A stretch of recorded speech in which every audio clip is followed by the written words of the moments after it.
AIMIM के चाहने वालों के लिए बहुत अफसोस की बात है दोस्तों। वो नेता, वो शख्स जो गरीबों मजलूमों की आवाज को बेबाकी से उठाता है, जिसको हराने की न जाने कितनी कोशिश हुई, जो सुबह से 50,000 की लीड पर चल रहा था, वो अब आकर लास्ट में 1,000 वोटों से चुनाव हार गया है। इम्तियाज जलील साहब औरंगाबाद ईस्ट से 1,000 वोटों से चुनाव हार गए हैं। हम सब के लिए बहुत अफसोस की बात है।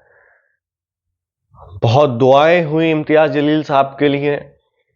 अभी ये सुना है कि इम्तियाज जलील साहब ने दोबारा रिकाउंटिंग की मांग भी की है, लेकिन जो भी खबर आई है, इम्तियाज जलील साहब 1,000 वोटों से चुनाव हार गए हैं। बहुत ज्यादा लोगों ने रो रो कर दुआ करी। इम्तियाज जलील साहब के एक सिपाही हैं और उनके छोटे भाई हैं। इम्तियाज जलील साहब उन्हें अपना छोटा भाई कहते हैं, समीर साजिद साहब।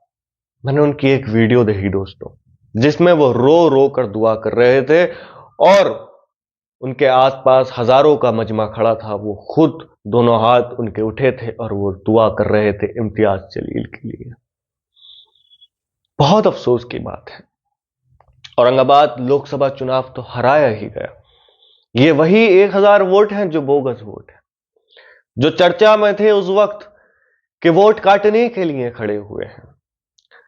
दोस्तों, एआईएमआईएम पर तो तरह तरह के इल्जाम लगते हैं। क्या अब समाजवादी पार्टी पर लगेंगे? क्या कहेंगे? समाजवादी पार्टी के उम्मीदवार 5,840 के लमसम में वोट लाए हैं। वही अफसर खान जो लोकसभा चुनाव में इम्तियाज जलील के सामने खड़े हुए, जो कम से कम 60,000 के आसपास वोट लेकर आए थे लोकसभा चुनाव में, वही असेंबली चुनाव में 6,437 वोट लेकर आए वंचित बहुजन आघाड़ी से। बीजेपी के उम्मीदवार अतुल सावे चुनाव जीत गए हैं। इम्तियाज जलील साहब 1,000 वोटों से चुनाव हार गए हैं। कितने उम्मीदवार इम्तियाज जलील साहब के सामने खड़े करे गए थे, ये बाखूबी आप लोग जानते हैं, बताने की जरूरत नहीं है।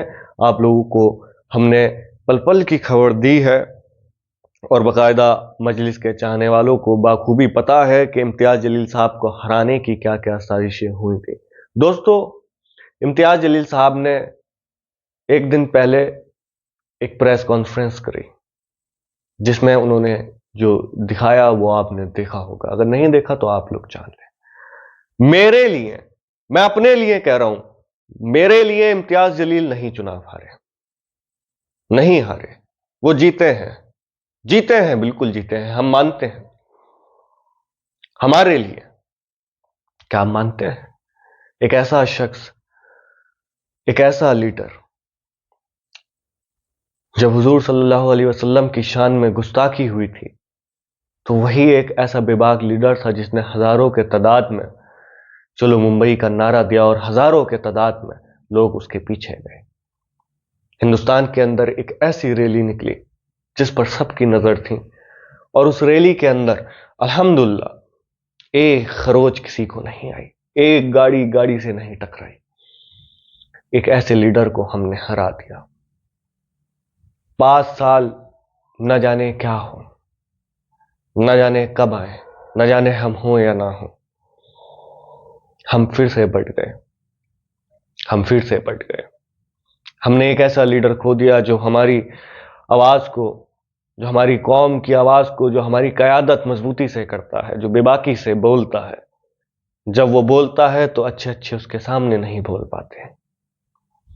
हमने ऐसा लीडर खो दिया। लोकसभा चुनाव में तो असदुद्दीन ओवैसी साहब का बाजू खोया ही था। महाराष्ट्र असेंबली के चुनाव में भी इम्तियाज जलील साहब को हमने खो दिया।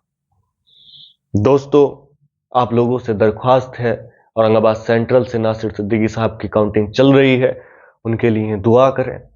सोलापुर सेंट्रल सिटी से फारूक शाब्दी साहब की काउंटिंग चल रही है, वो भी पीछे हैं, उनके लिए भी दुआ करें। और जो रिंग काउंटिंग की बात हुई है, इम्तियाज़ जलील साहब ने मांग करी है। अल्लाह पाक इम्तियाज़ जलील साहब को कामयाबी दे दे मेरे मालिक। और मुफ्ती इस्माइल काज़मी साहब मालेगांव से जीत गए हैं। AIMIM का एक विधायक तो बन गया है, यानी कि AIMIM एक सीट तो जीत गई है। बाकी सीटों पर मंकुर शिवाजी नगर की बात करूं तो मैं मंकुर शिवाजी नगर में काफ़ी अच्छा परफॉर्मेंस AIMIM ने करा है, सेकंड पोजीशन पर आई है। लेकिन समाजवादी पार्टी के अबू आसिम चुनाव जीत गए वहां से। और भिवंडी वेस्ट की बात करूं तो भिवंडी वेस्ट में वारिस पठान साहब का बहुत बुरा वो रहा है, 5th पोजीशन पर रहे हैं। नांदेड़ साउथ की बात करें तो वहां पर भी AIMIM का परफॉर्मेंस काफ़ी अच्छा नहीं रहा, तीसरे चौथे नंबर पर है। दूल्हे सिटी में भी AIMIM चुनाव हार गई है। जो 2019 में AIMIM सीट जीती थी दूल्हे की, वो दूल्हे सिटी की, वो सीट भी हार गई है AIMIM। और बाकी सीटों पर हाँ, बायकुल्ला में तीसरे पोजीशन पर आई है AIMIM। और फयाज अहमद खान जो हैं वो काफ़ी अच्छा परफॉर्मेंस उनका नहीं रहा, बड़े अफसोस के साथ कहना पड़ रहा है। और अफसोस मुझे किसी चीज़ का नहीं है इतना जितना इम्तियाज़ जलील के हारने का है। आप लोग कमेंट करके मुझे ज़रूर बताएं, बाकी चैनल को ज़रूर सब्सक्राइब कर लें।